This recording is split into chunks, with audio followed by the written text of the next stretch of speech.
All right, so good morning everyone. And in our last lecture, we have discussed about memory hierarchy as one of the methods to optimize the processor's performance. And we have discussed, let me get the marker. So, and we have discussed that for the processor, we normally follow memory hierarchy. And the first level in hierarchy is the cache. In level wise it is the first one, but size wise it is the smallest, but it is the fastest, followed by main memory, followed by your virtual memory. Then if it is the first level in the hierarchy, any address that comes from the CPU will directly go to the cache first, and the respective read write operation will be performed there. And then depending upon the next level in the hierarchy, the read write operation with respect to main memory and virtual memory would also be performed, right? Okay. Yes, ma'am. So in the last lecture we were discussing about the specific cache read write policies, which is okay. Let me first of all finish this, right? So which was any address coming, okay, any address coming from the CPU and it goes to the cache. So suppose the power was switched off earlier and the processor is just started. Now when in the first go, since it is a volatile memory, in the first go cache is going to be empty, right? And whenever any address comes from the CPU looking for a data in cache, and if the power was just switched on, the entire cache is empty. So there is a cache miss here, and then it goes to the main memory, which is RAM, and RAM is also empty since it is also volatile, and it goes to the secondary memory then.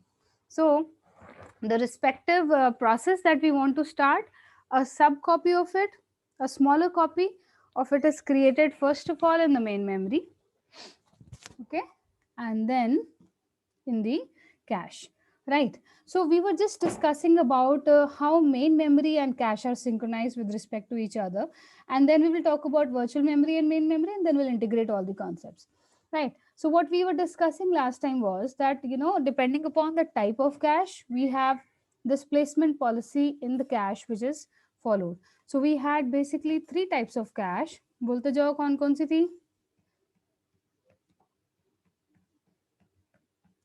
Direct mapped cache, associated, fully Right. associated, and set associated. And set associative. Very good. So depending upon the type of cache that we have, we respectively have the data placed into the cache accordingly, right?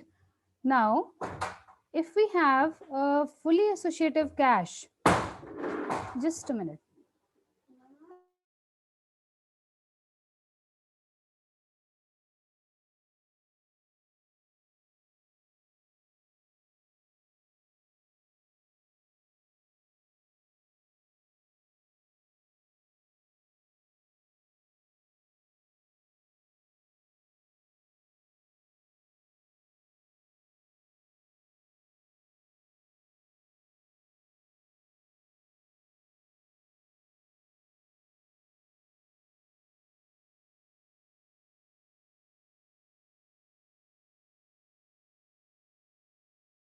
All right, I'm sorry. Yeah. Yes, so depending upon the type of cache that we have, We have the data placed in the cache accordingly. If it is a fully associative cache, the data, the block of data which is brought in from the main memory can be placed anywhere in the cache, right? If it is a direct map cache, how do we do it? Anyone? Ma'am, there are blocks assigned according to the number that we calculate using a formula, Very good. and the frame from the main memory is mapped to that block in the cache. Good. See, there is difference between frame and a page and a block. Frame would be largest size of a process. A page would be a subset of that process. So a smaller set of the respective instructions which are in the virtual memory. And then a block would be a further subset of the page. I hope that's clear. Yes. We'll discuss Yeah, it in ma'am. detail when the time comes, but just that for your information right now. Okay, so depending upon the address of the block which is found in the cache, the data from the main memory is placed into the cache accordingly for a direct map cache. And suppose it is a set associative cache, what does it mean? How is the cache configuration right now? If it is a set associative cache, how is the cache configuration? Means there are certain blocks which are grouped together as one set. है ना? Yes, ma'am. Yes, ma'am. So we can have an n-way set associative cache, right? N-way means there are n blocks per set, right? Yes, ma'am. Okay.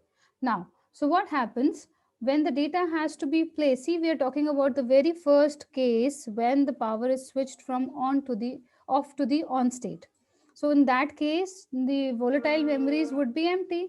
And once the data has to be picked up from those volatile, picked up from the lower levels in the memory and placed into the volatile memories, it has to be done according to certain rule. Right now, we are talking about a case wherein data has been placed from virtual memory to the main memory.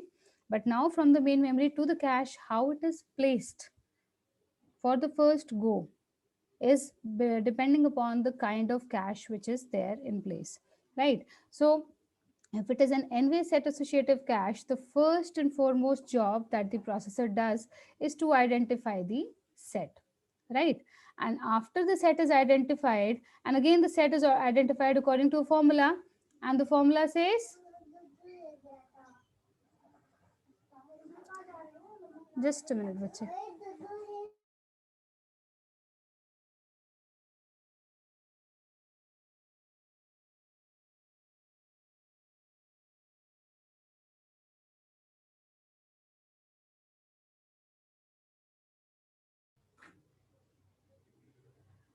So we have so we have a set associative cache. And for a set associative cache, we first of all identify the set in the cache, right? And in the set, respectively, the block from the main memory can be placed anywhere in the set depending upon bit selection, right? So, just a minute. Yeah.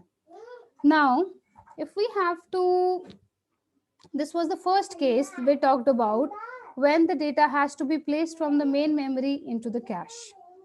Now, let's talk about the cache read write policies, right? So I'll just stop share and share again.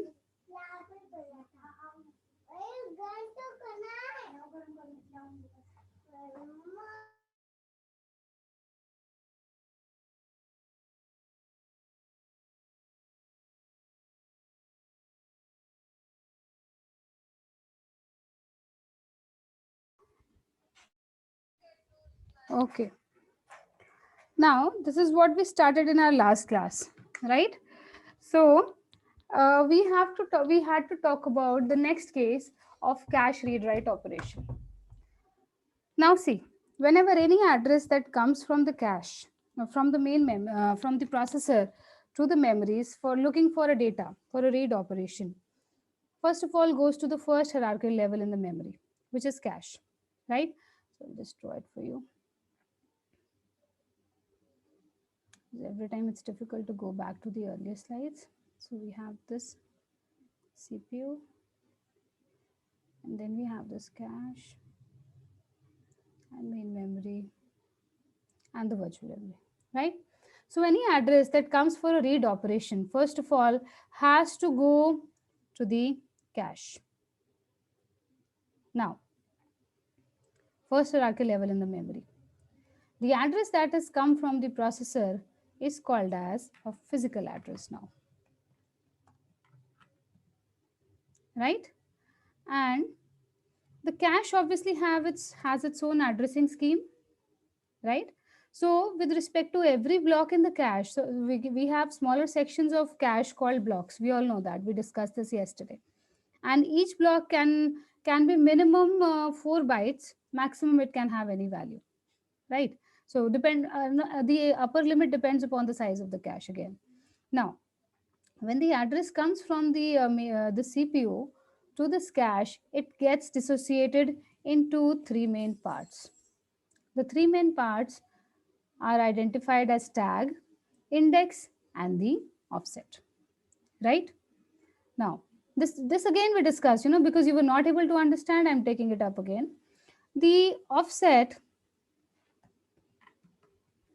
is given as log base 2 of your block size, of the block size, right? So if the block size is 4 bytes, how much do we have the offset bits now? 2. 2. 2. Okay, fine. So it will be 2.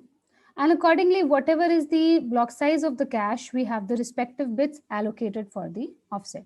So the first thing that the processor does while the address visits the first level in the memory, which is cache, is the address dissociation. So it dissociates the entire address into, first of all, two parts. It separates the block offset from the block address, which is the tag and the index, plus offset. So offset goes out, and the remaining part which is left is a combination of the tag and the index, right? And then the next job the processor does is dissociation into index, the block address dissociation into index and tag, right? Now index actually identifies your set, right? So this is given as log base 2 of number of sets in the cache. ये भी last time किया था. अब number of sets कैसे निकलेंगे? अगर हमें पता है कि एक रूम में we have the size of the room and we have a size of a table. Can I find out how many tables will fit in the room? Yes, ma'am. How? The size of the room divided by the size of the table. Yes, this is what we have done here as well. So we have the cache size. I cannot right now, there's no space left, but I'll just show it to you here. So we have the cache size and we divide it by the set size, we get the number of sets in the cache, right? And then set size obviously depends upon, first of all, set associativity. How many blocks are there per one set? And then what is the block size as well, right? Are you all getting? So Yes, ma'am. if I am taking 4 blocks per one set, I have to multiply this in order to get the total set size. I have to multiply 4 by the block size as well. So maybe it was 4 bytes right now. So this will be multiplied by 4 also, right? So I get the number of index bits. So log base 2 of how many sets there are in the cache, I get the respective index bits accordingly, right? And then the tag will be the total physical address. So your tag will be the physical address minus, bolo bolo, offset bits plus your index bits, है ना? दो निकल गए, तीसरा कैसे निकालोगे? Obviously subtract करोगे total में से. Getting? Yes, ma'am. Okay, good. Now, so we have this address which has come from the CPU. It goes to the cache. The cache has its own addressing of tag, index, and offset. Accordingly, the CPU address, which is the physical address, gets split up into three parts. The first dissociation that happens is the offset. The next dissociation that happens is the index, and the next dissociation that happens is the tag. So we have three specific bit positions identified for tag, index, and offset in the total address. Right? Done? Yes, ma'am. Okay, I'll move on now. Yes. So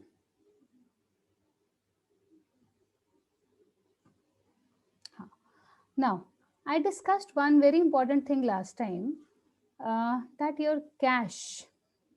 Now, if I'm talking about my cache can be either fully associative, or it can be set associative, or it can be direct mapped, right? If it is a set associative cache, this means I have n blocks per one set. Am I right in saying that? Yes, ma'am. Okay. Yes, ma'am. If it is a direct mapped cache, then it is one block Percent.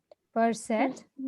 And if it is a fully associative cache, then one set and n One blocks. set for Very good. So one set and it has all blocks. So n blocks I can write.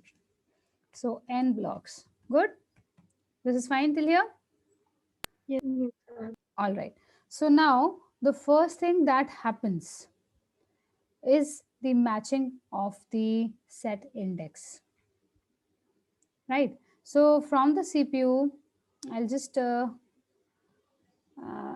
minute. I'll just open the previous slide so that I can explain it better.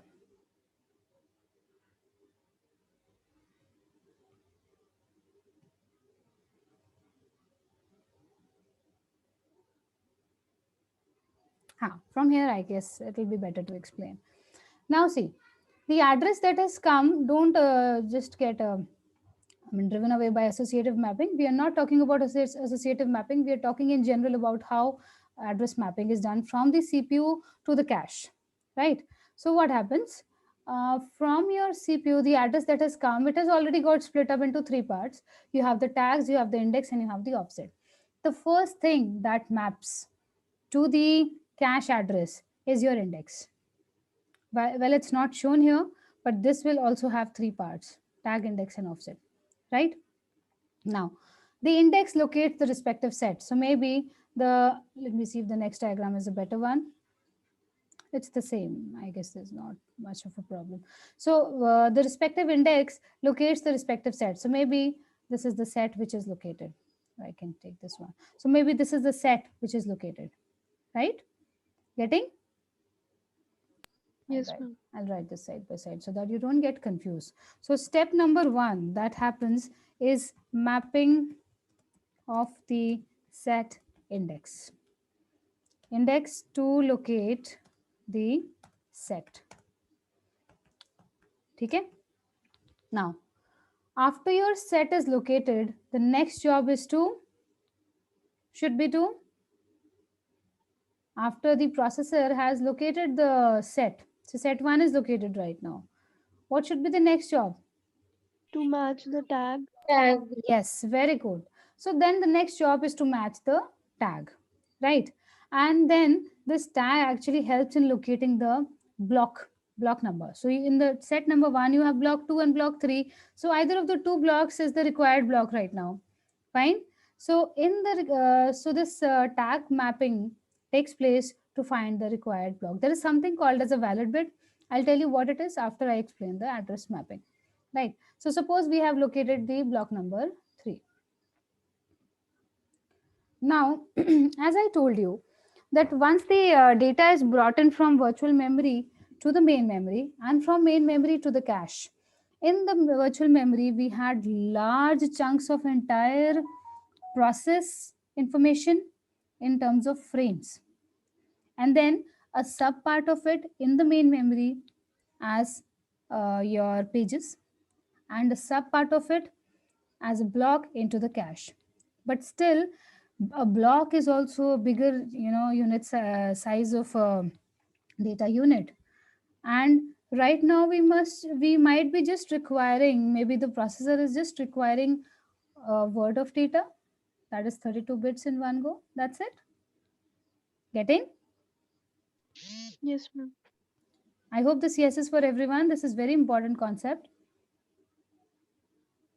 I can repeat if you want me to. There is no problem. Yes, ma'am. Repeat. Okay. So I will just take this for you. वो बार बार बनाना पड़ता है ना, it wastes a lot of time.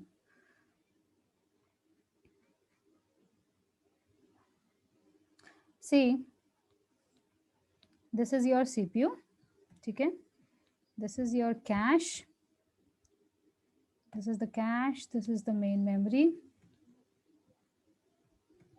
and this is your virtual memory. Right now, the entire process is here. Is here.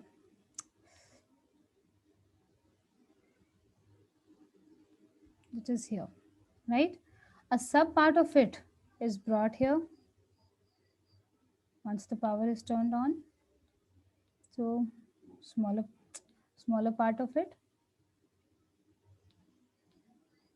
and a further smaller part of it is brought here.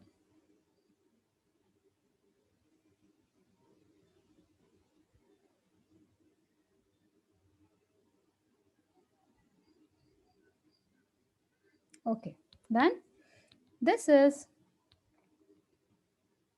a frame, this is a page, and this is a block.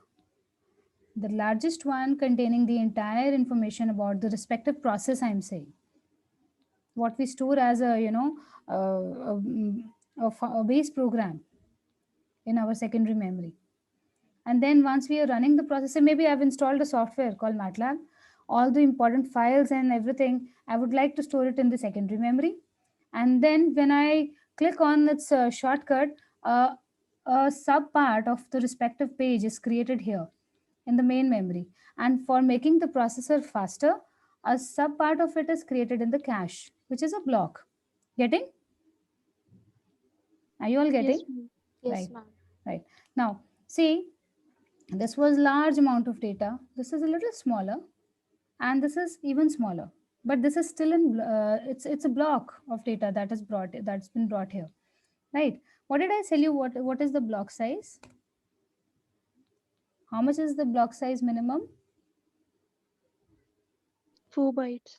It is minimum 4 bytes, and maximum can go at a higher value depending upon the maximum cache size also that is available to us. We would always like to optimize the resources, right? Now, 4 bytes means how much? How many bits? 32 bits. Yes 32 bits है ना. अब हम DLX processor के context में बात करते हैं. So DLX processor has a word length of 32 bits. In one go, it can pick up 32 bits, operate upon it, and store the result back into the memory as 32 bits. But definitely, this block size is minimum 4 bytes. Maximum it can be 16 bytes, 32 bytes, 256 bytes also. Fine.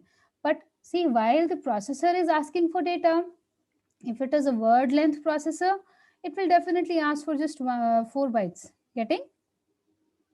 Yes, ma'am. A smaller unit of the entire block. Getting? Yes, Yes, ma'am. ma'am. Yes, Very ma'am. good. Very good. Now, this smaller unit of the entire block, if it has to be brought into the processor on the data bus of the processor, this means in the block, we have to locate the data, right? Yes, ma'am. अगर 256 bytes of data है और उसमें से सिर्फ 4 bite उठानी है, तो उसमें से भी ढूंढना पड़ेगा ना कौन सा डेटा वर्ड चाहिए.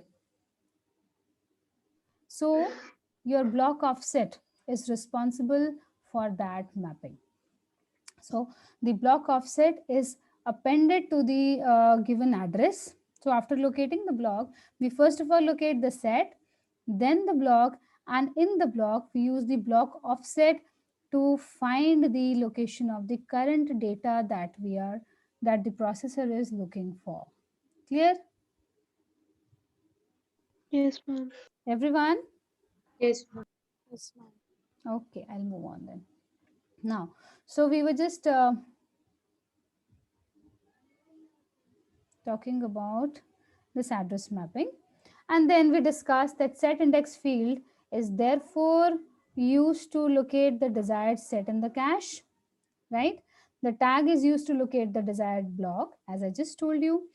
ये मैं अभी बताती हूँ. And then the block offset is used to locate the data in the respective block that is identified. Clear? I'll take up a practical example to illustrate how this address mapping takes place. But before that, we need to study all other concepts as well. ठीक है, तो सारी read write policies complete करेंगे, उसके बाद मैं एक example उठाऊंगी और आपको सारा बताऊंगी कि कैसे ऑपरेशन होता है कैश का. क्लियर है यहाँ तक सबको? Yes, ma'am. All right. So we talk about the set index field to locate the set, tag field to locate the desired block, and then the block offset to locate the respective data in the block identified. Fine. If the address is found, it's a cache hit. So the address has come from the processor and it is mapped with the address of the respective cache units. If the address is found, it's a cache hit. And if it is not found, it's a cache miss. Can we have a cache miss for any other case also? Or it is just address not matching and there will be cache miss? Ma'am, when the computer is switched on. Yes, very good. So after the computer is brought in from an off state to an on state, the volatile memory cache is empty. And how will the processor come to know that the memory is empty? It's not taking stale data from the memory. So there is a bit called valid bit which is associated with the tag, right? तो ये tag field के साथ इसको हम associate करते हैं. And even before the tag matching takes place, a valid bit is looked for. So this is just one bit. A 1 in the bit indicates that the data is available. There is some data available in the cache. And once it is brought in from an off state to an on state, this bit has to be by default equal to 0. So that indicates to the processor, do not waste your time in address matching. There is nothing available in the cache right now. It is a miss. Should I repeat this or it's fine? So I'll repeat this again, don't worry. So we had this cache, and for the cache, we had the respective, say, address as tag and then index. ठीक है? Tag से tag match होने से पहले भी we have a small one bit called as valid bit. जिसको जहां पर समझ नहीं आएगा, you can drop me a chat message. It's a very important concept with respect to your placements. If you don't understand, stop me there only. Okay, now see. From the processor, the address comes, it locates the respective set, right? And then the next job, as we discussed earlier, was to locate the tag, right? Was to match the tag to get the respective block. And then append the offset to get the respective data from the block, right? But one thing which I'm adding in here is that even before the finding of the block using the tag bits, we have this valid bit. This is the one bit which is associated with the tag field. It indicates whether the respective cache block is, it is empty or it has been occupied with some data. This really helps the processor in saving time on address mapping, because while the address, if it's coming from the CPU, so say maybe just the power is just switched on, the entire cache is empty. अभी तो placement भी नहीं हुई, ठीक है? तो address यहाँ से यहाँ गया, सबसे पहले फर्स्ट हायरार्की लेवल पे गया, इंडेक्स इसने इंडेक्स मैप किया, सेट फाइंड कर लिया. सेट में ब्लॉक फाइंड करने से पहले वो वैलिड बिट को चेक करता है. अगर वैलिड बिट 1 होगी, if this valid bit is 1, then only it starts mapping further, else it is a miss. Now I would want Raghav Sethi to just repeat what I said. Yes, Raghav, can you please tell me? If the valid bit is 0, why is there a cache miss? Raghav, unmute. हाँ बच्चे. Ma'am, I didn't get the last 1 or 2 points. And that is why I was asking. नहीं समझ आया तो बोलो, फिर आप लोग बोलते भी नहीं हो. Who will repeat what I said? Rohan, would you like to try? Aryan?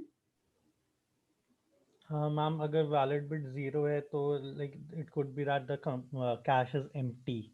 हाँ. It is the point that whenever the cache is empty, the valid bit will be 0.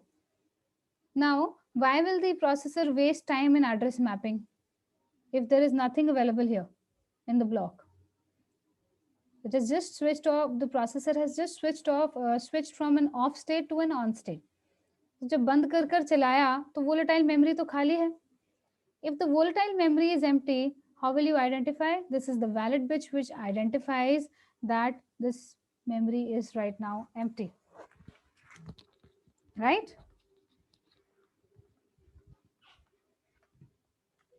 और अगर वो empty है तो it has to be a cache miss.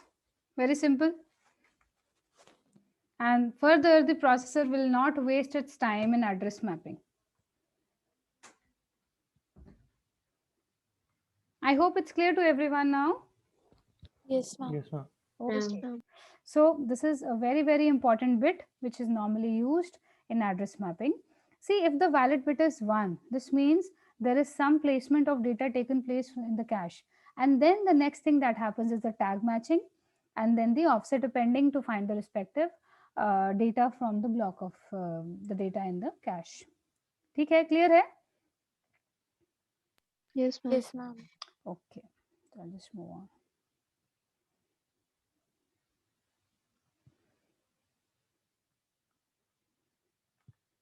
Yes.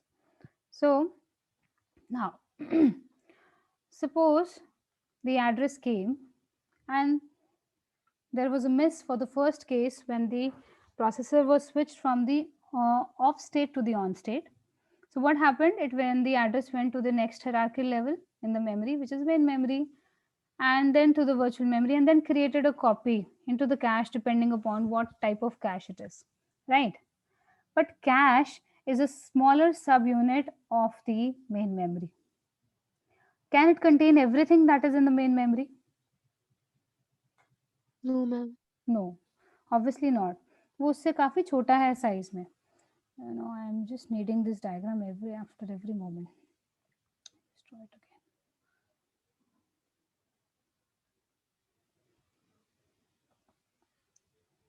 ठीक है, तो ये आपका CPU हो गया, ये आपका कैश है और ये आपका मेन मेमोरी है. Yeah. Now, since the cache is a smaller subunit of the main memory, obviously it cannot have everything that is in the main memory. Now, there can be a case that even though cache has some data, but that data does not map, that the address of that data does not map with the address that has come from the CPU. Then what should happen? Ma'am, it should incur a cache miss, Very and good. then it will go into the main memory for the for mapping that address, and then it will वो वाली जो value होगी वो cache में map cache के block में replace करके, and then it will go to the CPU. Absolutely correct and very good. So obviously there can be two cases of cache miss. One is when the cache is empty that we discussed. So it should go to the next hierarchy level and get a copy and get a data from there and create a copy in the cache depending upon what type of cache we are using. So if it is a direct map, fully associative, set associative, the data was placed accordingly. Now, suppose the data is already placed, the cache is full, and now the address that has come from the memory, from the CPU to the memory, does not find the address there. After mapping all the addresses, there is a miss. See, you will not have everything that is available in the main memory in the cache also, no? Cache is a smaller subunit. So हर वो चीज जो main memory में है वो cache में नहीं होगी. अगर नहीं होगी तो वो एड्रेस मैच नहीं करेगा, and if that address is not matching, this means it's a cache miss again, right? And if it is a cache miss, again the job of the processor should be to go to the next hierarchical level in the memory, that is the main memory, and look for the data unit there. The data unit, if it is found there, is definitely picked up by the processor. But then there is something called as principle of locality, which says that this data unit might be used again. And then it creates a copy of the same data into the cache, side by side, bringing the data to the processor on the data bus. ये समझ आ रहा है? Yes, ma'am. बाकियों को? Yes, ma'am. Okay. So the data bus brings in the data, but then the processor does not want to, incur a miss again. It doesn't want to face a cache miss again. So it creates a copy of that data. I'll use some other diagram. Yeah. So this is the data, and then it creates a copy of this data here as well. But cache is full. Cache was full. We just discussed. If the cache is already full, what should happen? The Replace. existing block. Data replaced. Very good. Now the cache has to be updated depending upon a replacement policy that the cache is following. So we discussed a placement policy earlier, and now we are discussing a replacement policy. Cache is continuously updated. So you must always keep this in mind, that cache is a small buffer, it is the fastest, and it is continuously updated based upon principle of locality, right? I'll discuss what is temporal and what is spatial locality also, but after some time. But right now you must understand what happens on a cache miss. So cache miss can happen in two cases. First is when the cache is empty. Second, when the address is not found in the cache. And if the address is not found, the respective data is looked for the next hierarchical level in the memory. After finding it from there, the processor fetches it, but for its own convenience creates a copy in the cache as well. And this is done based upon the replacement policy in the cache, right? Yes, ma'am. Ma'am. Now, again, we had three types of cache. So definitely three types of replacement policies as well, right? If the cache is a direct map cache, there is no problem at all. It just calculates the block number. So the block number here mod the number of blocks in the cache. It calculates a number. That number of the block is replaced. So in my class, I'm taking a class, and then there is a notice that comes from the director office that roll number 25 from section say B has to be swapped with roll number 25 of section A. I'll just do it. है ना? Yes, ma'am. Right. So the respective cache block is replaced accordingly. But then for a fully associative and a set associative cache, we cannot just follow the same policy as we did for a direct map cache. So for that, we have certain replacement policies that we follow, and these are here. So if it is a fully associative cache, this means we could have placed the block anywhere in the cache, right? And then the replacement now can be done in using three main policies. Either we follow a random policy, तो कोई भी block उठाया, just like we have a pseudo code generator. Do you all know about a pseudo code generator?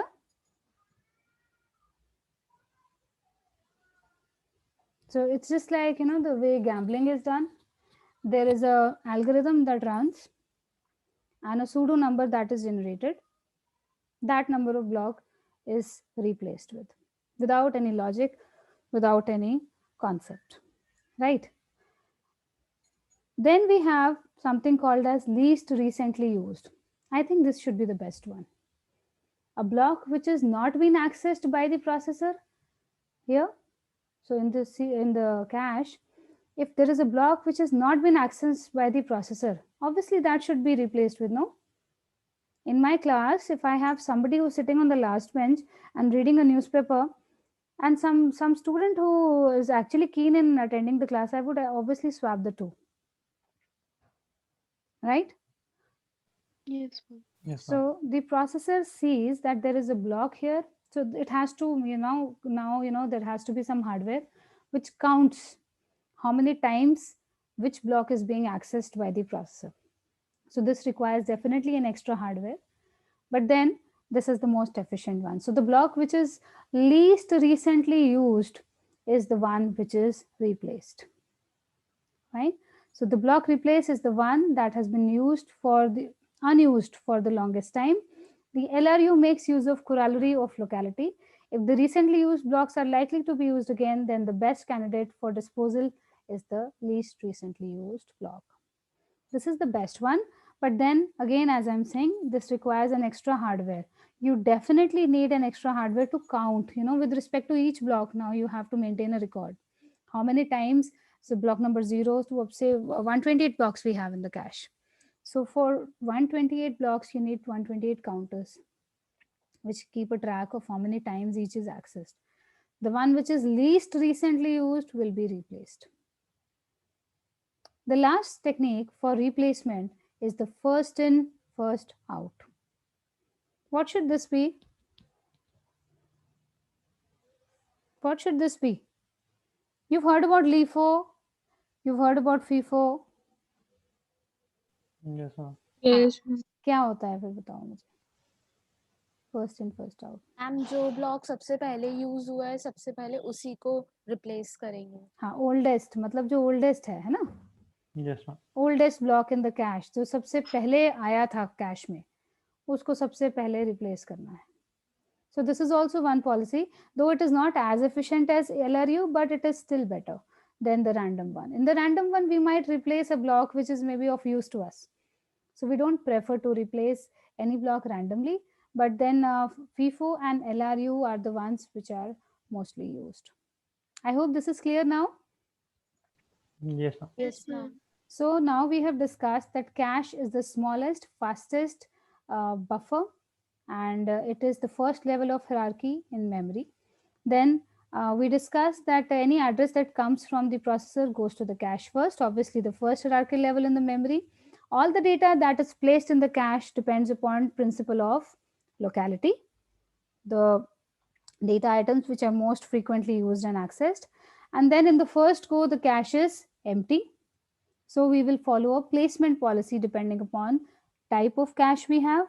And in future, when the cache is full, if there is a miss, if there is a cache miss, we will obviously get the data from the next hierarchical level in the memory and follow a replacement policy for the cache.